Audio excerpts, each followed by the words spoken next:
Okay, so I've decided to do a gear review slash demo, just in case people are interested in possibly taking lessons that I'm trying to offer right now, just to make some side cash.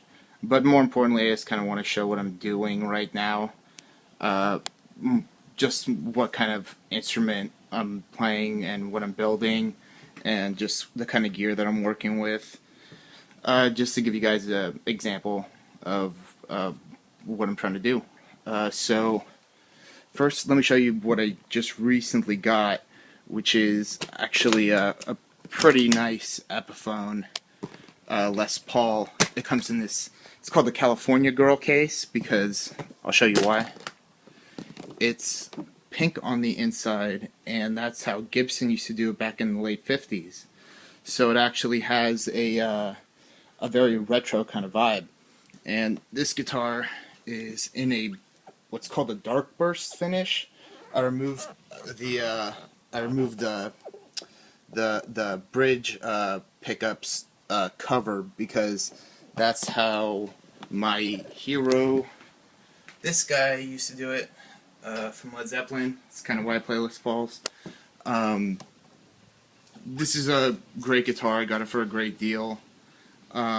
It's got a long neck tenon, which means that this neck kind of, instead of just being glued on right here, if I were to remove this humbucker right here at the neck, you would see that the wood extends into it, which actually means that it's stronger.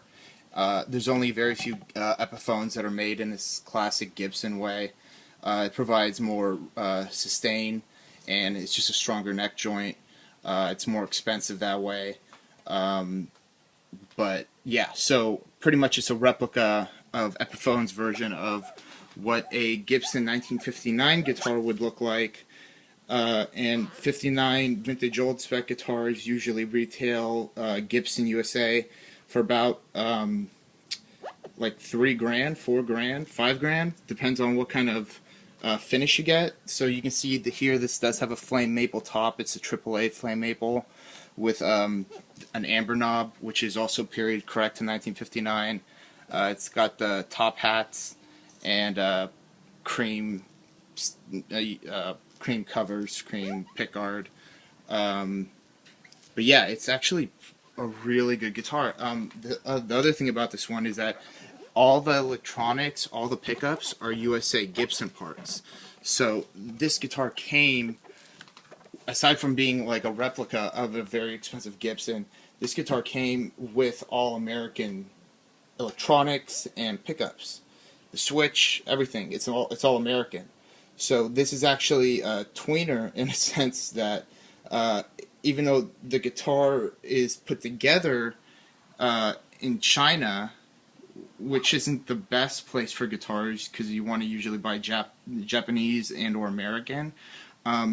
It's made in the classic American style with the long neck tenon, and the pickups are Gibson 57s, I believe, classic 57s, and the potentiometers, everything, the tone pots, it's all American stuff.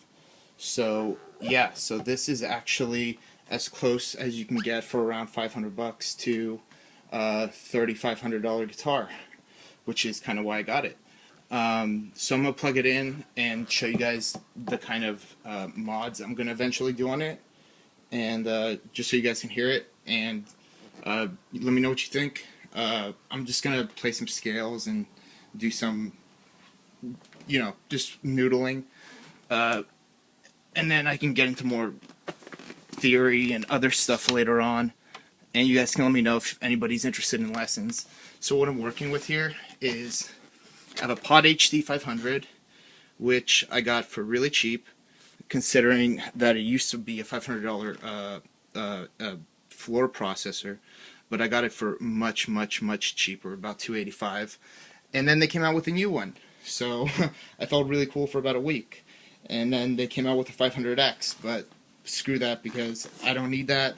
This one has all the essential elements, so it's kind of like comparing like an iPhone 4 or iPhone 5 to 5S, which the new one just has a little bit better processing power, but the build is essentially the same.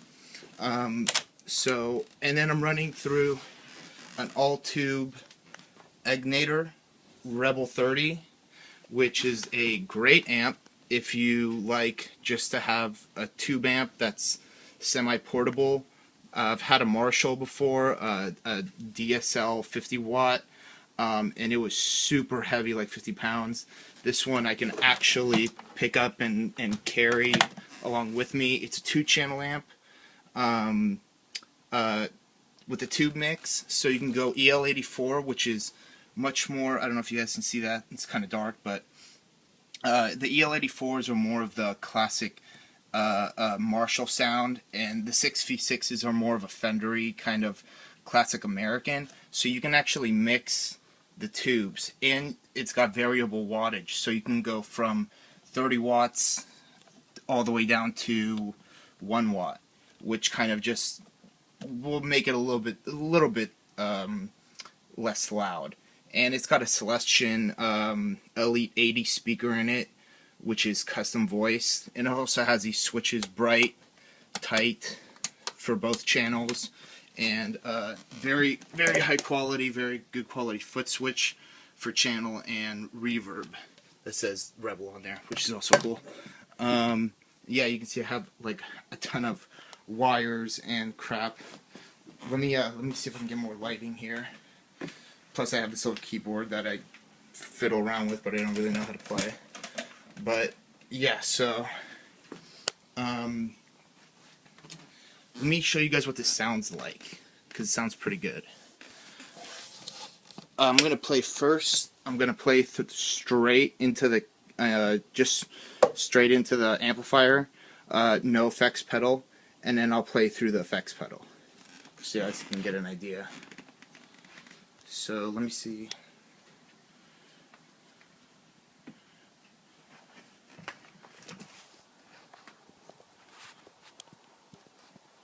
How I can set this up.